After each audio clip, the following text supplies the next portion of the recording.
안녕하세요. 오늘은 정구 작가님의 맹주 4호라는 작품을 기록하겠습니다. 총 300화 분량에 저는 완결까지 읽었습니다. 신승을 지필한 정구 작가는 제가 좋아하는 작가들 중에 한 명이고 뛰어난 필력의 짜임새 있게 내용을 구성합니다. 그리고 간혹가다 나오는 블랙 코미디가 피식거리게 만들기도 합니다.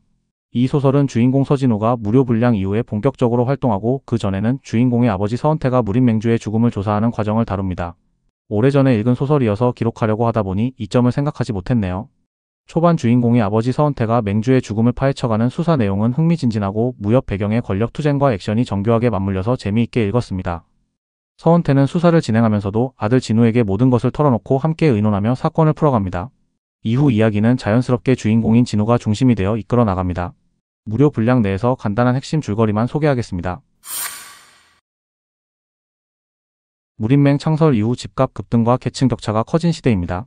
서헌태는 혼수 상태의 부친을 돌보며 빈민가에서 장거리 출근을 감내하는 하급 출신의 관원입니다.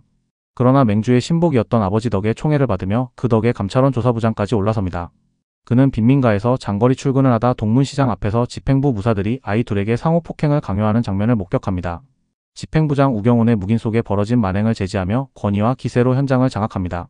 그러고는 가해자 둘에게 서로의 책임을 검으로 감당하라며 맞대결을 요구해 판을 뒤집습니다. 어쩔 수 없었던 우경훈의 승낙에 종영준과 소택기가 서로의 목을 노려 일격필사를 감행해 동기어진으로 쓰러집니다. 군중들은 우경훈이 사망을 방관해 서헌태에게 책임을 씌우려 했음을 눈치채지만 서헌태는 냉담하게 자리를 뜹니다. 붙잡아 세운 우경훈에게 그는 일격으로 코뼈를 부러뜨리며 민간인 가해 사실을 맹주에게 직접 보고하겠다고 경고합니다. 사건은 감찰원 문창의 원주 손에서 사법전으로 회부되고 서헌태는 은폐를 반납한 채 정직 처분을 받습니다. 그의 행동은 감찰부장의 책무를 밀어붙이는 움직임으로 이후의 정치전을 예고하는 도화선이 됩니다. 외원주 우태구는 분통을 터뜨리는 아들 우경훈에게 맹주의 10여 년 직무태만 그리고 맹주 임기 30년 제한 추진 구상을 밝혀 권력 재편의 큰 그림을 제시합니다. 차기 맹주 후보는 맹주의 3남으로 압축되고 외원은 3공자 띄우기 전략을 택합니다. 사건은 권력 지형을 흔드는 신호로 맹주 교체전이라는 거대한 정치 싸움이 수면 위로 떠오릅니다. 폭우가 쏟아지는 밤 서헌태는 연무장 한복판에서 맹주 무왕이 선체로 사망한 광경과 마주합니다. 상흔이 없고 주와 인마의 흔적도 없는 불가사의한 죽음. 유족과 권력자들은 외부 공표를 미루고 편파 없는 단독 수사를 명분으로 서헌태에게 일을 맡깁니다. 맹주는 거상처가 없고 주와 인마 징후도 없어 사인이 불명이며 유족 반대로 거만조차 막혀 난관 속에서 수사가 시작됩니다. 무린 맹주가 사망한 연무장의 열쇠는 맹주와 대부인만 쥐고 있었고 수사를 시작하기도 전에 벌써부터 유족들과 내원, 외원, 맹주부는 줄이 갈라진 상태입니다. 대부인은 가문의 존엄을 최우선으로 삼으며 뼛속까지 권력 지향적인 단호함을 드러냅니다. 이부인은 대금장이라는 금력을 뒤에 두고 신뢰와 통제의 균형을 유지하려고 애쓰며 삼부인은 명예의 혈통을 대변하지만 삼부인이라는 호칭 자체가 가져온 굴욕의 피로가 쌓여 있습니다.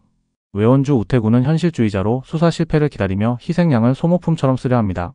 내원주 한권도는 겉으로는 냉정하지만 맹주의 죽음을 받아들이지 못하는 부정과 충격이 길게 배어 있습니다. 이 와중에 막내 공주 이연수는 아버지에 대한 그리움과 자부심 사이에서 흔들립니다. 그녀의 한마디가 서헌태에게 결정적 착상을 제공합니다. 귀가한 서헌태는 아들 진우와 정세를 정리하며 공주가 전한 자식을 버린 적이 없다는 말을 토대로 삼남일녀 모두 친자가 아닐 수 있다는 결론에 탔습니다. 맹주가 거처하며 수련하던 학고당의 서재는 곧 전장이 됩니다. 내외원 맹주부로 나뉜 밀령들이 각자 윗선의 지시로 비급을 선점하려다 동선이 겹치고 진입을 허용하지 않던 문이 깨지는 순간 서관은 텅 비어 있었습니다. 모두가 훔쳤다고 의심하지만 아무도 훔친 적이 없습니다. 내원주와의 대화에서 또 하나의 퍼즐이 드러납니다. 맹주는 최근까지도 약을 대량으로 구매해왔는데 서헌태 측은 10년 전부터 약을 받지 못했습니다. 수혜자는 누구였는지 의문에 휩싸이고 여러 사건과 정황이 드러나면서 맹주의 수사는 점점 어려워집니다. 서헌태는 귀가 도중 빈민가가 비정상적으로 한산한 낌새를 감지하고 첫 자객의 암기를 선제 차단하며 전투에 돌입합니다. 서헌태의 칼이 선행하고 상대의 한 팔이 바닥에 떨어지며 거리의 균형이 무너집니다. 곧 5인조의 동서남북 포위가 시작되고 선두의 고수는 직접 개입 대신 단검으로 견제를 하며 포위망을 조입니다. 서헌태는 치명상과 출혈 속의 최후 일격을 피하지 못하는 순간 무린맹의 사법전주 당중기가 난입해 선두에 있던 고수의 급소를 파괴하고 포위망을 붕괴시킵니다. 당중기의 비밀처소에서 깨어난 서헌태는 독형 고문에 맞서며 만독공 비급이 서가에 꽂혀 있었다고 미끼를 던집니다. 그리고 수사 명분으로 빼낼 수 있다고 거래를 제안합니다. 당중기의 마차로 귀가한 서헌태는 아들 진우에게 모든 일을 알려주고 만독공은 급한 불을 끄기 위한 지어낸 이름이었다고 털어놓습니다. 줄거리는 여기까지 소개하겠습니다. 줄거리 속에는 다수의 인물이 등장하지만 생략했고 맹주의 수사가 예측할 수 없는 방향으로 전개되는 점이 매력으로 작용합니다. 소설 맹주 4호는 권력게임이 단순 배경이 아니라 사건의 원인과 수사방해 그리고 인물들의 감정선을 동시에 밀어올립니다. 그리고 서헌태가 진우에게 살아남는 법과 판단의 틀을 전수하면서 무료 분량 이후 파통을 넘겨받은 진우 파트에서 사건의 내용이 본격적으로 그려집니다. 감사합니다.